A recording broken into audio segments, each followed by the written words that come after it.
তো গাইস আসসালামু আলাইকুম, আমি নাহিদ। আজকে যাচ্ছি আমরা বাঁকড়া বাইরে আঞ্জনে খেলা দেখতে। এখানে পৌঁছে গেলাম আমরা আঞ্জনের বাইরে দেখে ভেতরে রেখে দেখি আঞ্জনে খেলা হচ্ছে না। তা মন খারাপ করে আমি চলে যাচ্ছি ঘরের দিকে।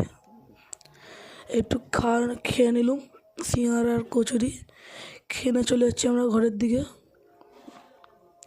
বটতলা দিয়ে যাবো, বটতলা ধরে চলে যাচ্ছি হলো বটতলা স্কুল।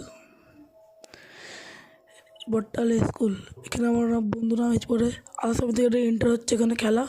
এখানে সব বন্ধুরা বসেছিল, দেখিয়েছে আমি একটু খেলা দেখিনি, একটু খেলা দেখলাম। এটা হচ্ছিল সেমিফাইনাল।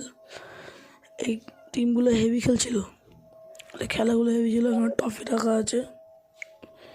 তারপর এখানে ফাইনাল খেলা জিতে গেল মৌসিরা জিতে গেলো খেলা। তারপর আমরা চলে আসলাম নগর মাঠে। যাওয়ার আগে লাইক ফলো